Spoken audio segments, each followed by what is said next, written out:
வணக்கம். தந்தையின் பாட்காஸ்ட் செய்திகளை வாசிப்பது நான் கார்த்திகா பிரகாஷ். முதலில் தலைப்புச் செய்திகளை பார்க்கலாம்.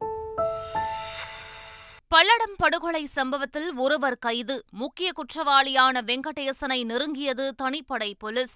முன்விரோதம் காரணமாக கொலை நடந்ததாக எஃப்ஐஆரில் தகவல்.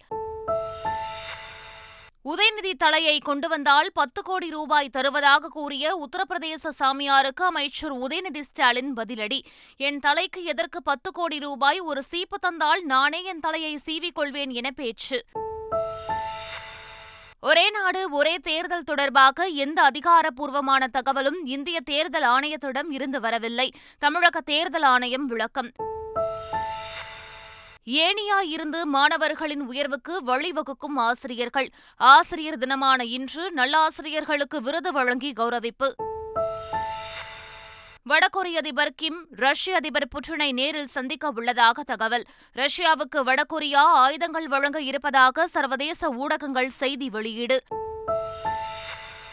உலகக்கோப்பை கிரிக்கெட் தொடருக்கான இந்திய அணி இன்று அறிவிப்பு. பிற்பகல் 1:30 மணிக்கு இலங்கையின் கண்டியில் அறிவிக்கப்படும் என பிசிசிஐ தகவல். ஆசிய கோப்பை தொடர்களில் அதிக அரை சதம் அடித்த இந்திய கேப்டன் என்ற புதிய சாதனையை படைத்தார் ரோஹித் சர்மா. அதிக ரன்கள் அடித்த சர்வதேச வீரர்களில் 2ஆம் இடம் பிடித்தார். இனி விரிவான செய்திகள். திமுக எம்பிக்கள் ஆலோசனைக் கூட்டம் வருகின்ற 16ஆம் தேதி நடைபெறும் என திமுக பொதுச் செயலாளர் துரைமுருகன் அறிவித்துள்ளார். நாடாளுமன்ற சிறப்பு கூட்டத்தொடர் வருகின்ற 18ஆம் தேதி தொடங்க உள்ளது. இந்த கூட்டத்தொடரில் ஒரே நாடு ஒரே தேர்தல் மசோதாவை மத்திய அரசு தாக்கல் செய்யும் என எதிர்பார்க்கப்படுகிறது. இந்நிலையில் வருகின்ற 16ஆம் தேதி காலை சென்னை அண்ணா அறிவாலயத்தில் முதலமைச்சரும் திமுக தலைவருமான மு.க.ஸ்டாலின் தலைமையில் திமுக எம்பிக்கள் ஆலோசனைக் கூட்டம் நடைபெறவுள்ளது. திருப்பூர் மாவட்டம் பல்லடம் அருகே தோட்டத்தில் மது அருந்தியதை தட்டி கேட்டதால் 4 பேர் கொடூரமாக கொலை செய்யப்பட்ட சம்பவம் அதிர்ச்சியை ஏற்படுத்தியுள்ளது. கள்ளங்கிணறு கிராமத்தைச் சேர்ந்த மோகன்ராஜின் தோட்டத்தில் வெங்கடேசன் என்பவர் தமது கூட்டாளிகளுடன் அமர்ந்து மது அருந்தியுள்ளார். இதனை தட்டி கேட்ட மோகன்ராஜ் அவர்களை அங்கிருந்து விரட்டியுள்ளார். இதனால் ஆத்திரமடைந்த வெங்கடேசன் தனது கூட்டாளிகளுடன் வந்து மோகன்ராஜ், அவரது சகோதரர் செந்தில்குமார், தாயார் புஷ்பவதி, உறவினர் ரத்னமாள் ஆகியோரை கொடூரமாக வெட்டி கொன்றுவிட்டு தப்பி சென்றது. போலீசார் வழக்கு பதிவு செய்து இந்த சம்பவத்தில் தொடர்புடைய ஒருவரை கைது செய்தது. முக்கிய குற்றவாளி வெங்கடேசன் உள்ளிட்டோரை போலீசார் தேடி வருகின்றனர். திருப்பூர் மாவட்டம் பல்லடம் அருகே மதுபோதையில் மர்ம நபர்களால் கொல்லப்பட்ட 4 பேரின் குடும்பத்தினருக்கும் தலா 2 லட்சம் ரூபாய் நிதி உதவி அளிப்பதாக முதலமைச்சர் மு.க.ஸ்டாலின் தெரிவித்துள்ளார். அவர் வெளியிட்டுள்ள அறிக்கையில் இந்த குற்ற சம்பவத்தில் ஈடுபட்ட ஒருவரை பிடித்து காவல்துறையினர் விசாரித்து வருகின்றனர் என்றும் ஏனைய குற்றவாளிகளையும் விரைவில் கைது செய்ய உத்தரவிட்டுள்ளதாக தெரிவித்துள்ளார். உயிரிழந்தவர்களின் குடும்பத்தினருக்கும் முதலமைச்சர் மு.க.ஸ்டாலின் இரங்கல் தெரிவித்துள்ளார். மது அருந்தியதை தட்டி கேட்டதன் விளைவால் பல்லடத்தில் அரங்கேறிய கொடூர கொலை சம்பவம் மனதை உலுக்கியுள்ள நிலையில் பொது இடங்களில் மது அருந்தினால் வழங்கப்படும் தண்டனைகள் குறித்து காவல்துறை விளக்கம் அளித்துள்ளது. பொது இடங்களில் மது அருந்தினால் மாநகர சட்டப்பிரிவு 75 கீழ் பொதுமக்களுக்கு இடைஞ்சல் ஏற்படுத்துவதாக வழக்கு பதிவு செய்யப்படும். மேலும் மது அருந்திவிட்டு பொது இடங்களில் தகராறில் ஈடுபட்டால் தமிழ்நாடு மதுவிலக்கு சட்டப்பிரிவு 4A படி 1000 ரூபாய் அபராதம் அல்லது 3 மாதம் சிறை தண்டனை வழங்கப்படும். அது மட்டுமல்ல, மது அருந்திவிட்டு ஒருவரை தாக்கினாலோ அல்லது உயிர்காயம் ஏற்படுத்தினாலோ இந்திய தண்டனை பிரிவு சட்டத்தின் கீழ் கூடுதலாக பிரிவுகள் சேர்க்கப்பட்டு கைது செய்யப்பட்டு சிறையில் அடைக்க வாய்ப்புள்ளதாகவும் காவல்துறை வட்டாரம் தெரிவித்துள்ளது. சனாதனம் குறித்த அமைச்சர் உதயநிதி ஸ்டாலினின் பேச்சுக்கு பாஜக உள்ளிட்ட பல்வேறு தரப்பிலும் எதிர்ப்பு கிளம்பியுள்ளது. இந்நிலையில் உத்தரப்பிரதேச மாநிலம் அயோத்தியைச் சேர்ந்த பிரபல சாமியார் பரமஹம்ஸ் ஆச்சாரியா அமைச்சர் உதயநிதியின் படத்தை வாளால் கிழித்து தீயிட்டு கொளுத்தினார். உதயநிதியின் தலையை கொண்டு வருவோருக்கு 10 கோடி ரூபாய் சன்மானம் வழங்கப்படும் என்றும் சாமியார் பரமஹம்ஸ் ஆச்சாரியா அறிவித்துள்ளார். தன் தலைக்கு எதற்கு ரூபாய் 10 கோடி? ஒரு சீப்பு தந்தால் நானே என் தலையினை சீவிக்கொள்வேன் என்று உத்தரப்பிரதேச சாமியாருக்கு அமைச்சர் உதயநிதி ஸ்டாலின் பதிலடி கொடுத்துள்ளார். சனாதன கோட்பாடுகளை ஒழித்தாக வேண்டும், எதிர்ப்பு கிடையாது, ஒழித்தாக வேண்டும் சொன்னேன். அப்போவே மேடையில் பேசும்பொழுது நான் சொன்னேன், நாங்கள் சொன்னதுனால பல பேரோட வைத்தறிச்சல் ஆரம்பிச்சிருக்கோம் அப்படின்னு சொன்னேன். அதே மாதிரி இந்த 2 நாளா தமிழ்நாடு மட்டுமல்ல, ஒட்டுமொத்த இந்தியாவும் என்னுடைய பேச்சை பற்றி தான் பேசிட்டு இருக்கிறாங்க. இப்போ இன்று ஒரு உத்தரப்பிரதேசத்தில் ஒரு சாமியார் அவர் என்னுடைய தலைக்கு விலை வச்சிருக்கிறார். யார் என்னுடைய தலையை சீவி கொடுக்குறாங்களோ அவங்களுக்கு 10 கோடி ரூபாய் பரிசு தொகை. நான் கேட்கிறேன், எனக்கு எதுக்கு 10 கோடி? 10 ரூபா சீப் வாங்கினா நானே தலையை சீவிட்டு போயிருக்கேன்.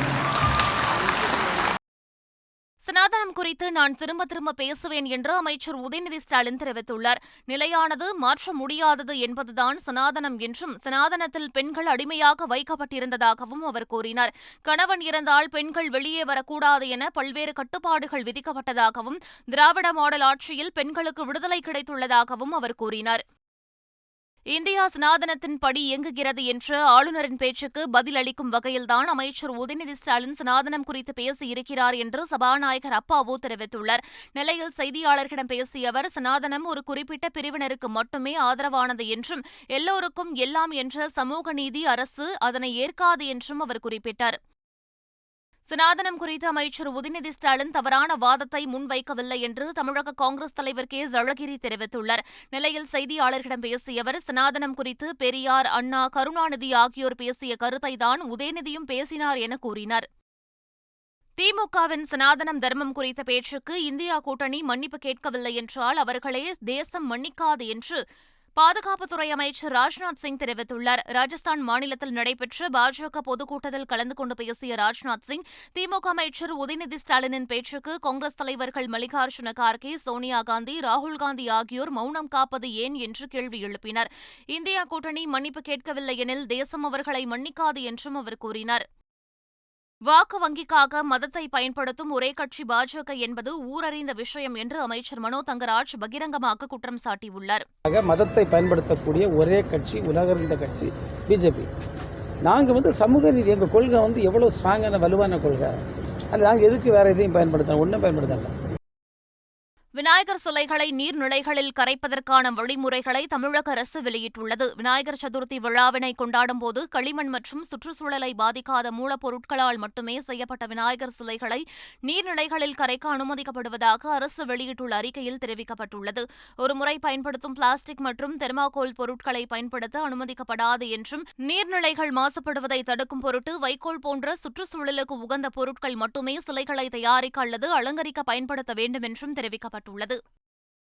ஒரே நாடு ஒரே தேர்தல் தொடர்பாக எந்த அதிகாரப்பூர்வமான தகவலும் இந்திய தேர்தல் ஆணையத்திடமிருந்து வரவில்லை என்று தமிழக தேர்தல் ஆணையம் தெரிவித்துள்ளது. இதுகுறித்து அளிக்கப்பட்ட விளக்கத்தில், நாடாளுமன்ற தேர்தலுக்கான பணிகளில் தேர்தல் ஆணையம் கவனம் செலுத்தி வருவதாக கூறியுள்ளது. தேர்தலுக்கான வாக்குப்பதிவு எந்திரங்கள் 35% கூடுதலாக வைத்திருப்பதாக தெரிவிக்கப்பட்டுள்ளது. நவம்பர் மாதம் வாக்காளர் பட்டியல் சரிபார்க்கும் பணி தொடங்க உள்ளதாகவும், முதலில் வரைவு வாக்காளர் பட்டியல் வெளியிடப்படும் என்றும் கூறியுள்ளது. ஜனவரி மாதம் நாடாளுமன்ற தேர்தலுக்கான வாக்காளர் பட்டியல் வெளியிடப்பட உள்ளதாக தேர்தல் ஆணையம் தெரிவித்துள்ளது. நாடாளுமன்ற தேர்தல், மாநிலங்களின் தேர்தல்களை எதிர்கொள்வதற்காக அகில இந்திய காங்கிரஸ் 16 பேர் கொண்ட புதிய குழுவை உருவாக்கியுள்ளது. ஏற்கனவே இருந்த குழுவில் 11 பேர் இருந்த நிலையில் உறுப்பினர்களின் எண்ணிக்கை அதிகரிக்கப்பட்டுள்ளது.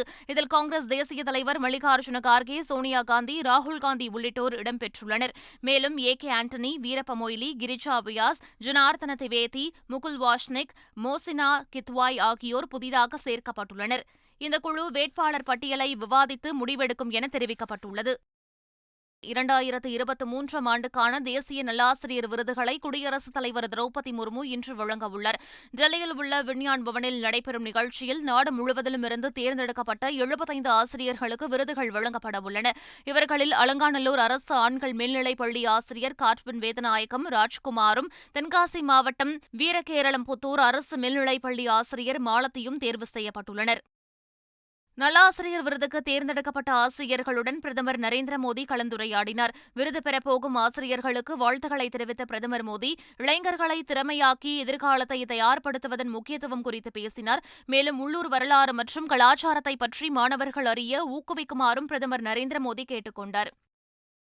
மறைந்த உம்மன் சாண்டியின் சட்டமன்ற தொகுதியான புதுப்பள்ளியில் இன்று தேர்தல் நடைபெறவுள்ளது. கேரள மாநிலம் கோட்டயத்தில் உள்ள புதுப்பள்ளி சட்டமன்ற தொகுதி எம்எல்ஏவாக இருந்த முன்னாள் முதலமைச்சர் உம்மன் சாண்டி மறைவை தொடர்ந்து இடைத்தேர்தல் அறிவிக்கப்பட்டது. இதையடுத்து இன்று இடைத்தேர்தல் நடைபெறவுள்ளது. 8ஆம் தேதி வாக்குகள் எண்ணப்படுகின்றன. இடைத்தேர்தலை ஒட்டி புதுப்பள்ளியில் இன்று பொது விடுமுறை அறிவிக்கப்பட்டுள்ளது. பாரத் மாலா பரியோஜனா திட்டத்தின் கீழ் மதுரை வாடிப்பட்டி முதல் தாமரைப்பட்டி வரை 555 கோடி ரூபாய் மதிப்பில் ரிங் ரோடு அமைக்கும் பணிகள் நடைபெற்று வருகின்றன. இதில் பாலமேடு அருகே வன விலங்குகளை காக்கும் பொருட்டு 2 மலைகளை இணைக்கும் வகையில் திட்டம் வடிவமைக்கப்பட்டது. தற்போது தமிழகத்திலேயே முதன்முறையாக வன விலங்குகளுக்கு மேம்பாலம் அமைக்கும் பணி தொடங்கப்பட்டுள்ளது. இதற்காக மலைகளில் உள்ள ராட்சத பாறைகள் வெடி வைத்து அகற்றப்பட்டு வருகின்றன. இந்த பணிகள் அடுத்த ஆண்டு இறுதிக்குள் நிறைவடைந்து பயன்பாட்டிற்கு வரும் என தெரிவிக்கப்பட்டுள்ளது. வெளிநாடுகளில் உள்ள பழங்கால சிலைகளை எம்லாட் முறையில் மீட்க சிலை கடத்தல் தடுப்பு பிரிவு போலீசார் நடவடிக்கை மேற்கொண்டுள்ளனர். தமிழக கோவில்களிலிருந்து திருடப்பட்ட 35 பழங்கால சிலைகளை வெளிநாடுகளில் இருப்பதை தமிழ்நாடு சிலை கடத்தல் தடுப்பு பிரிவு போலீசார் கண்டறிந்துள்ளனர். அந்த சிலைகளை எம்லாட் பரஸ்பர ஒப்பந்த முறைப்படி வெளிநாடுகளிலிருந்து தமிழகத்திற்கு கொண்டுவர நடவடிக்கை எடுக்கப்பட்டுள்ளது.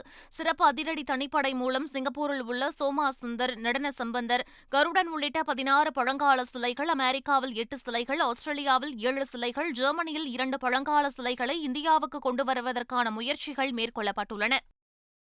நிலவில் விக்ரம் லேண்டர் 40 சென்டிமீட்டர் நகர்த்தப்பட்ட வீடியோவை இஸ்ரோ வெளியிட்டுள்ளது. சந்திரயான் 3 வெற்றி பயணத்தில் நிலவின் தென் துருவத்தில் தரையிறங்கிய விக்ரம் லேண்டரிலிருந்து பிரிந்து சென்றது பிரக்யான் ரோவர்.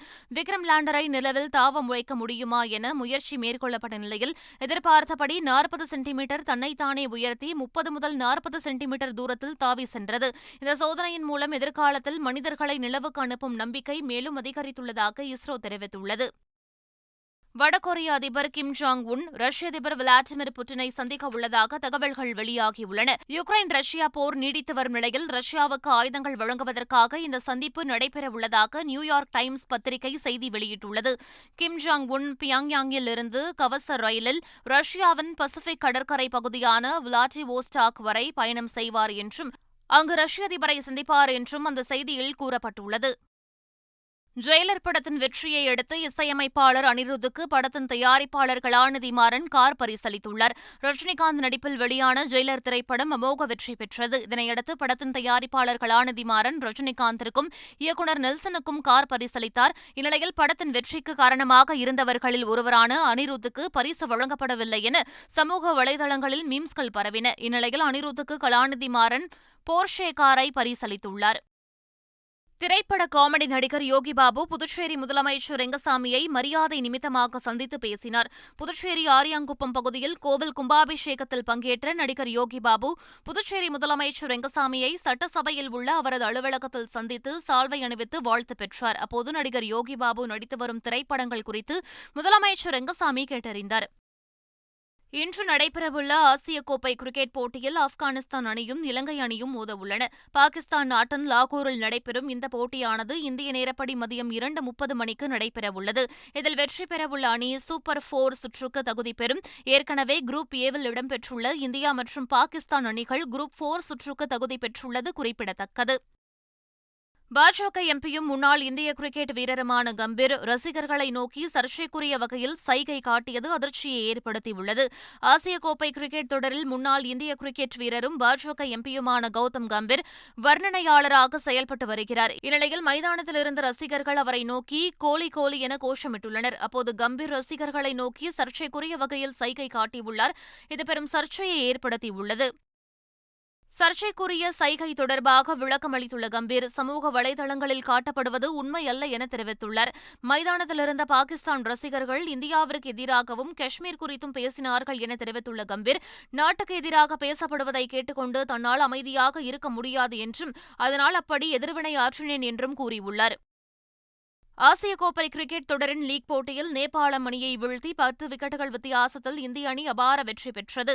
இலங்கையின் கண்டியில் நடைபெற்ற போட்டியில் முதலில் பேட்டிங் செய்த நேபாளம் அணி 48.2 ஓவர்களில் அனைத்து விக்கெட்டுகளையும் இழந்து 230 ரன்கள் எடுத்தது. போட்டியின்போது மழை குறுக்கிட்டதால் 23 ஓவர்களில் 145 ரன்கள் என இலக்கு நிர்ணயிக்கப்பட்டது. விக்கெட் எதுவும் பறிகொடுக்காமல் இந்த இலக்கை இந்திய அணி சுலபமாக எட்டியதோடு சூப்பர் 4 சுற்றுக்கும் தகுதி பெற்றது. மீண்டும் தலைப்புச் செய்திகள். பல்லடம் படுகொலை சம்பவத்தில் ஒருவர் கைது. முக்கிய குற்றவாளியான வெங்கடேசனை நெருங்கியது தனிப்படை போலீஸ். முன்விரோதம் காரணமாக கொலை நடந்ததாக எஃப்ஐஆரில் தகவல். உதயநிதி தலையை கொண்டு வந்தால் 10 கோடி ரூபாய் தருவதாக கூறிய உத்தரப்பிரதேச சாமியாருக்கு அமைச்சர் உதயநிதி ஸ்டாலின் பதிலடி. என் தலைக்கு எதற்கு 10 கோடி ரூபாய், ஒரு சீப்பு தந்தால் நானே என் தலையை சீவிக்கொள்வேன் என பேச்சு. ஒரே நாடு ஒரே தேர்தல் தொடர்பாக எந்த அதிகாரப்பூர்வமான தகவலும் இந்திய தேர்தல் ஆணையத்திடம் இருந்து வரவில்லை. தமிழக தேர்தல் ஆணையம் விளக்கம். ஏணியா இருந்து மாணவர்களின் உயர்வுக்கு வழிவகுக்கும் ஆசிரியர்கள். ஆசிரியர் தினமான இன்று நல்லாசிரியர்களுக்கு விருது வழங்கி கௌரவிப்பு. வடகொரிய அதிபர் கிம் ரஷ்ய அதிபர் புட்டினை நேரில் சந்திக்க உள்ளதாக தகவல். ரஷ்யாவுக்கு வடகொரியா ஆயுதங்கள் வழங்க இருப்பதாக சர்வதேச ஊடகங்கள் செய்தி வெளியீடு. உலகக்கோப்பை கிரிக்கெட் தொடருக்கான இந்திய அணி இன்று அறிவிப்பு. பிற்பகல் 1:30 மணிக்கு இலங்கையின் கண்டியில் அறிவிக்கப்படும் என BCCI தகவல். ஆசிய கோப்பை தொடர்களில் அதிக அரை சதம் அடித்த இந்திய கேப்டன் என்ற புதிய சாதனையை படைத்தார் ரோஹித் சர்மா. அதிக ரன்கள் அடித்த சர்வதேச வீரர்களில் 2ஆம் இடம் பிடித்தார். இத்துடன் பாட்காஸ்ட் செய்திகள் நிறைவு பெறுகின்றன. வணக்கம்.